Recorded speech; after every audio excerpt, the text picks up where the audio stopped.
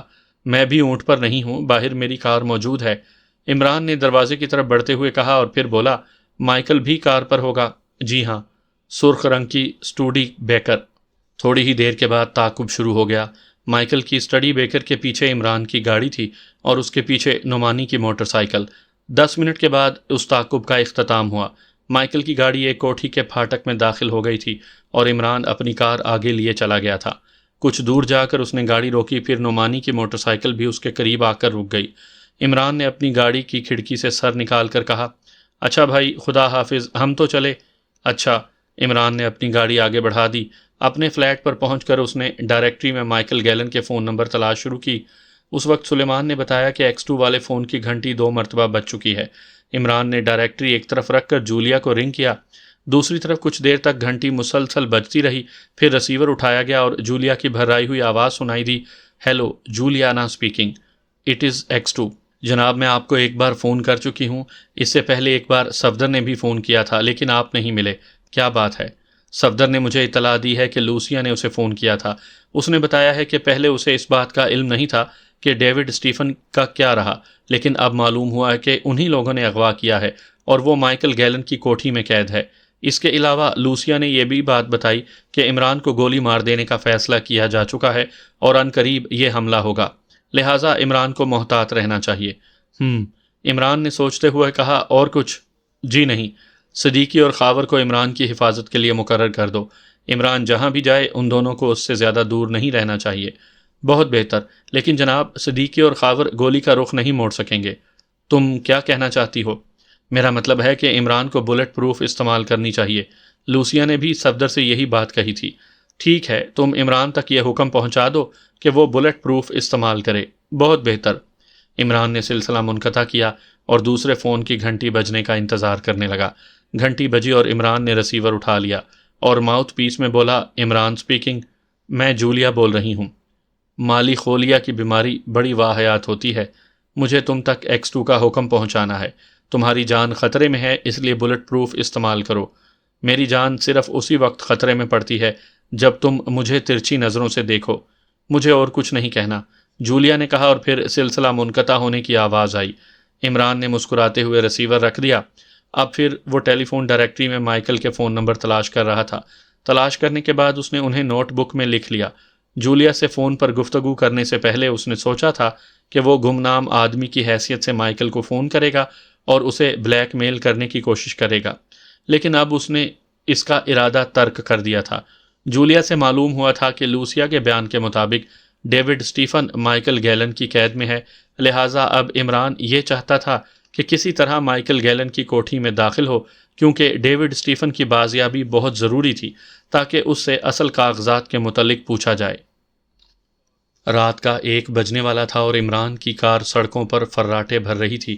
وہ مائیکل کی کوٹھی میں گھسنے کے ارادے سے روانہ ہوا تھا اور اس کی جیب میں ایک سیاہ نقاب بھی تھا جسے کوٹھی میں داخل ہونے سے پہلے چہرے پر چڑھا لیا جاتا۔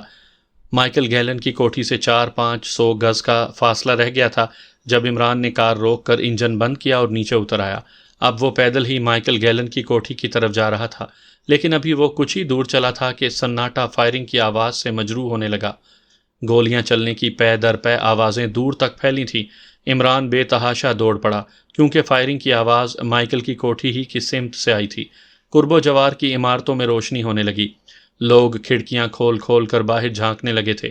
عمران نے اپنی رفتار تیز کر دی، اب بچاؤ بچاؤ کی چیخیں بھی سنائی دینے لگی تھیں۔ عمران مائیکل کی کوٹھی کے قریب پہنچ گیا۔ فائرنگ کی آواز اب نہیں آ رہی تھی۔ ایک آدمی دوڑتا ہوا پھاٹک سے نکلا اور ٹھوکر کھا کر گر پڑا، پھر وہ خود سے اٹھ ہی نہ سکا۔ عمران نے اسے سہارا دے کر اٹھایا۔ اس آدمی پر غشی سی طاری ہو گئی تھی اور وہ زیر لب آہستہ آہستہ کہہ رہا تھا، بچاؤ بچاؤ۔ عمران نے اسے پہچان لیا، وہ ڈیوڈ اسٹیفن تھا۔ اتنی دیر میں قرب و جوار کی عمارتوں سے بھی کئی آدمی نکل کر ان کے قریب آ گئے تھے۔ کیا بات ہے، یہ فائرنگ کس نے کی تھی؟ کیا ڈاکو آ گئے تھے؟ جتنے منہ اتنی باتیں، لیکن اب عمران کی نظریں مائیکل پر تھیں جو پھاٹک سے نکل کر ان کے قریب آ رہا تھا۔ کیا کوئی زخمی ہو گیا ہے؟ مائیکل کی آواز سن کر ڈیوڈ اسٹیفن نے آنکھیں کھولی اور پھر مائیکل پر نظر پڑتے ہی چیخ پڑا، بچاؤ مجھے، اس درندے سے بچاؤ۔